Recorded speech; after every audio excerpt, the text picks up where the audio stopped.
What's up, man? This is Immortal Technique, and right now you're watching Hunnypot Unlimited. Peace. All right, Tech, pleasure to have you here. Thank you very much for having me. Just wanted to start off. I know you're putting together new music on this tour. You're presenting a lot of new music. What can people expect in terms of like the tone? Is it different than your more classical stuff?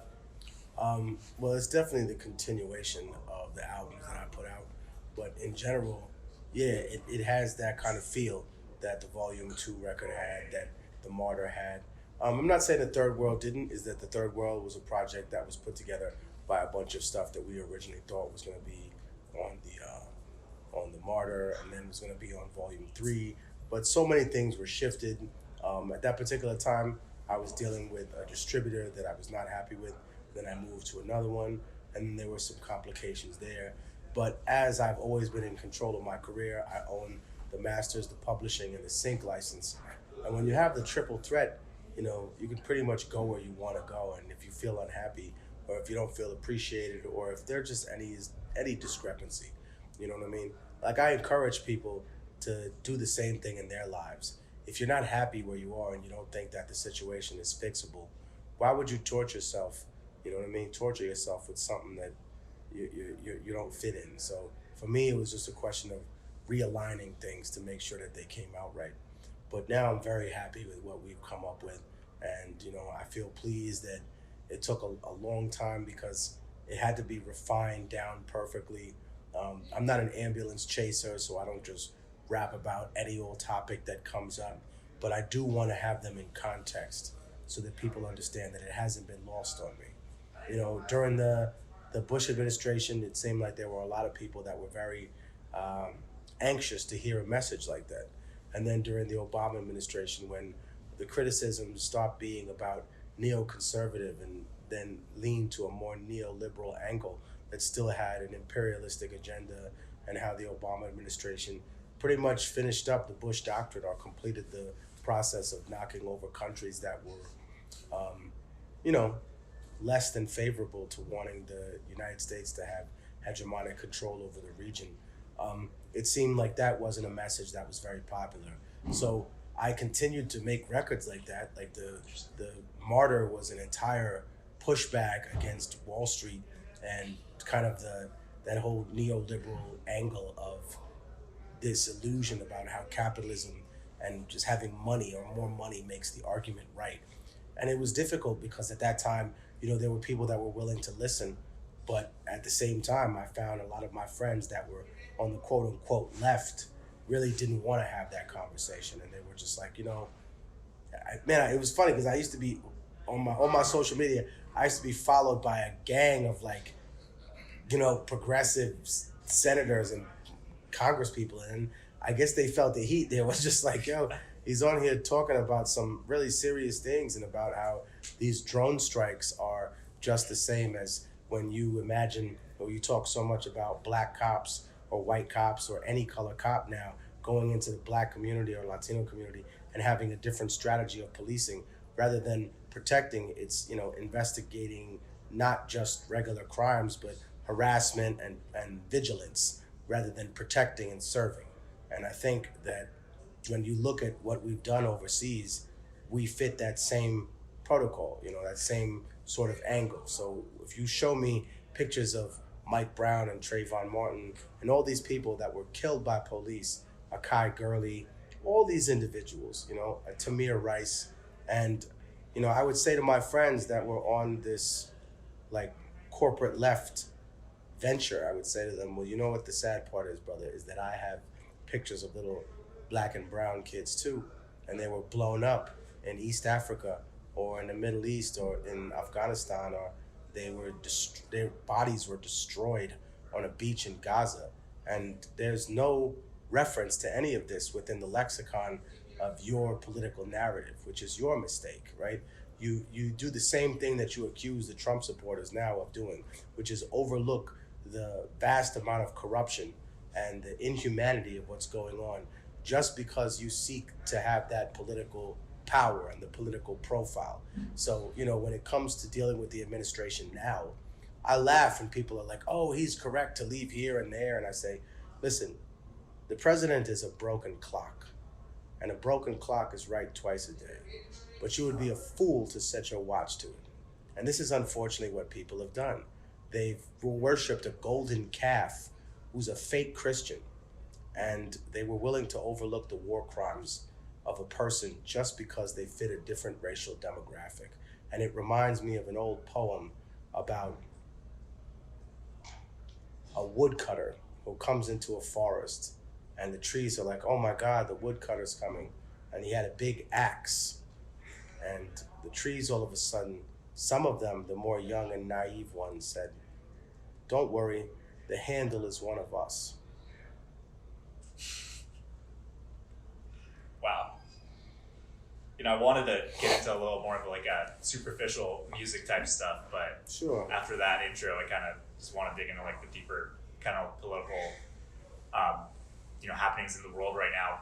Given the rise of nationalism in our country, a lot of countries around the world.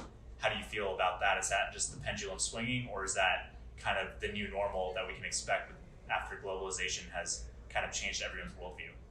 I think it has less to do with that, although I think that's a factor. But I think a lot of it is based on the fact that we're recognizing that the resources of this world are limited, that they were never unlimited, and that the only reason they were treated as unlimited is because people came to this side of the world and pretended like there weren't laws and there wasn't humanity to respect. And that's what, unfortunately, European colonialism has done for a long time. And when I hear about them replacing civilization or barbarity with civilization, I always remind people, yeah, indigenous people had problems with each other. They continuously had arguments and strife, but I don't think that they charged each other their life savings for medicine. Like, there was just some things that were considered horrible and horrific.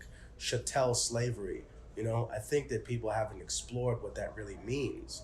I think that people don't realize, and you in independent media are forced to carry this torch, whether you fucking like it or not, but to accept that the slave trade and that colonialism was legalized rape and pedophilia. Legalized pedophilia. Like, we make so much deal in the underground, and we should, and we make a lot of deal in the counterculture. And even the people who are Trump supporters, they really fucking think that this clown is out here fighting a secret cabal of pedophiles without recognizing that this country was founded by a secret cabal of pedophiles. Thomas Jefferson, how old was Sally Hemings? 14? 13? Okay, please don't ever talk about history without including him in the mix.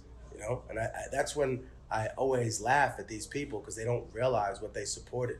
They replaced a functional indigenous society with turning human beings into property, and justified their economics based on what I'm going to reveal to the crowd tonight, which is a 15th century Ponzi scheme invented in England called capitalism.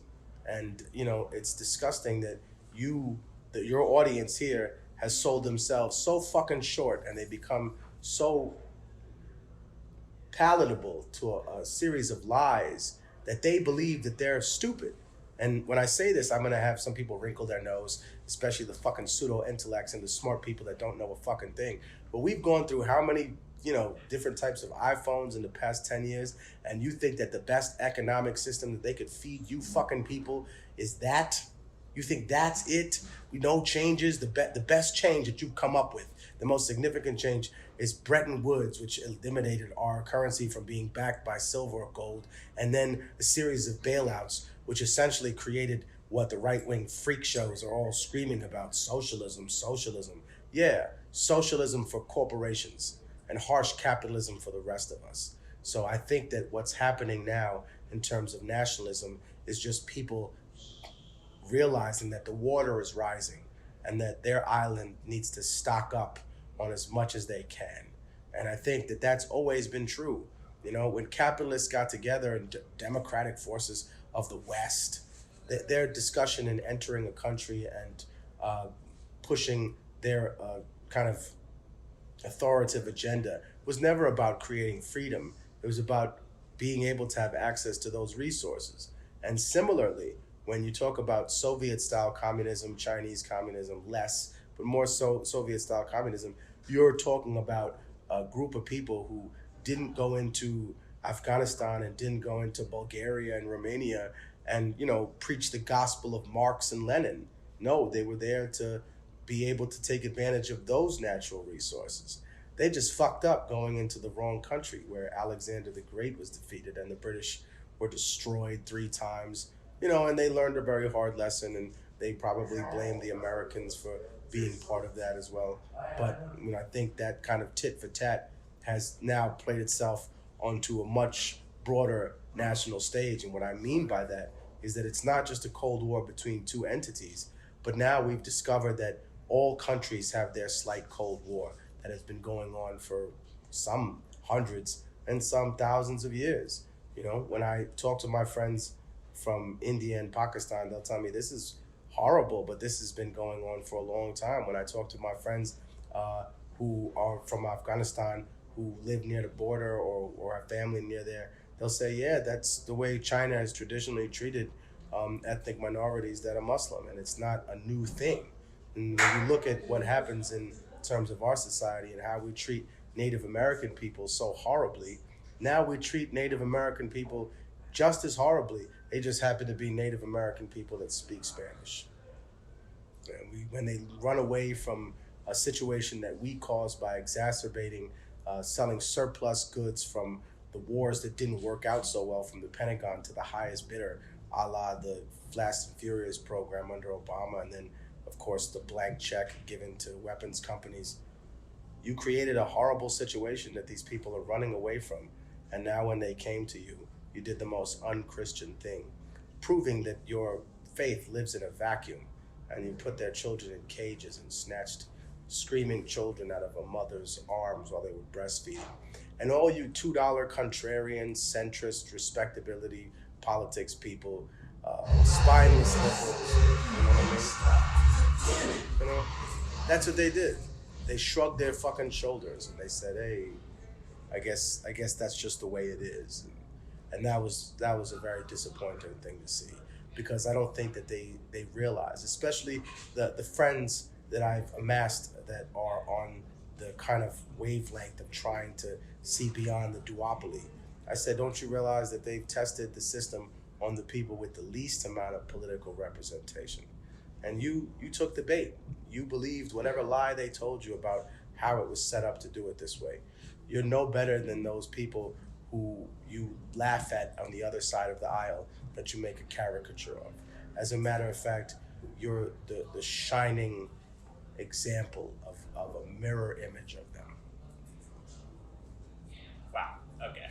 So what do you say to people that want to try and break down all of these structures, military, industrial, prison industrial complexes, but they're growing up and they're limited by the system within which they operate? And what is an actionable path forward for doing that? I mean, I think it depends on who you are. I think the problem that we've tried is to do exactly and to fall in the trap of what your question lays the spikes for, which is to think that there's just one answer for each individual. Like, that's what the system does. It creates a cookie cutter answer for all people.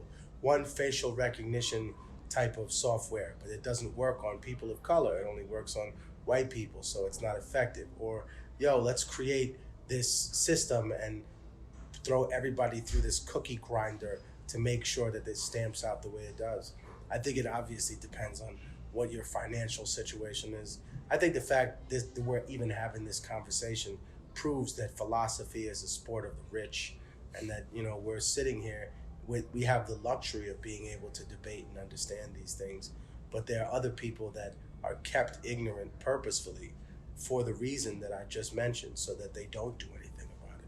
One thing I would say is that they should recognize this, that capitalists and communists agree on this one thing, that class is not determined by the money you make, right? Someone who makes $30,000 versus someone who makes $300,000. One of them isn't working class and the other one's not upper middle class. They're both working class people because neither one of them control the means of production in their life. And I know lots of people who make $200,000 or $300,000 a year and they have a giant house they're still paying for. They have 2 cars they're still paying for. They have 3 kids they're trying to send to school for what they want them to go to school to fucking learn because they think it's going to get them a good job, and they're worth negative $500,000. You're a wage slave. So tell me, do you control the means of production? If your company got mad at you and fired you, not only would you lose your job, but you would lose the lifeline that you've built for your family, because that's where your insurance comes from. They've made you so dependent on this system that you never actually recognized what they were making you dependent on. Similar to the drug war. It's just gotta get a bigger picture perspective on where your mind's at and what you've been thinking about. What are the biggest issues on your mind? Like, what's keeping you up at night? Nothing. I sleep like a baby because I know that when it all goes down, we're all gonna die. It's a question of how and when. I just remind people that in different cultures, and not this Europeanized, like forced Christianity, because they were forcible conversions. I know that in America, the Christian right loves to talk about Islam's forcible conversions. And being a person who's read the histories of Al-Tabari, not all of those volumes, but definitely up to the Revolt of the Zanj, which is 36, which I recommend to people who are looking for more of an understanding of that world at that time. But there were definitely forcible conversions on this side of the world. So I know what's interesting is that indigenous people, the idea of their gods and their beliefs, Christians, Jews, and Muslims, they all technically believe the same thing. And when people say, what do you mean, the same God and Abraham? And no, not even that. They believe the same thing philosophically, in that you and me live inside a vessel. That's what it used to be called. A new futuristic term would be an avatar, and that this is just a holder for our spirit, whatever it may be. They all agree on that particular point. Now, they want you to believe in where you're going and the rules that apply to it, and that if you don't give their organization money, that you won't be in good standing. But I have a horrible theory for you, that none of your actions here on this earth affect your placement in the next life. Nothing. Good luck with that. You think that you being nice to people and then being horrible to other people who don't share your faith is somehow going to walk you through some shining pearly door where you'll be in perpetual bliss. And I have some bad news for you. It's that, when you die, you're just as likely to go to the blackness. And that the only reason that a lot of you are afraid to go to the blackness who are watching this is because you lived a good life. If you had been raised in some sex slave camp when your parents had sold you as a child, or if you had been born with a horrible disease where you had seizures every 10 seconds and you were in constant pain, then the blackness would be a blessing for you. But because you lived a good life, and because you had food to eat, and because you're watching this from the comfort of your home, you fear death. And that's what this system has taught you to do. Remember, before the Middle Passage and before a bunch of slavers, rapists, and pedophiles came over on a ship to the quote-unquote New World to torture these people, we celebrated death. We celebrated our ancestors being united with the people that we love. We celebrated our unification with them, because at the end of the day, there's no part of the brain you could point to when you cut your skull open that tells you that's your consciousness. There's no part you can point to that says, this is the little voice in my fucking head. So where does it go? And who the fuck are you? That's my thing.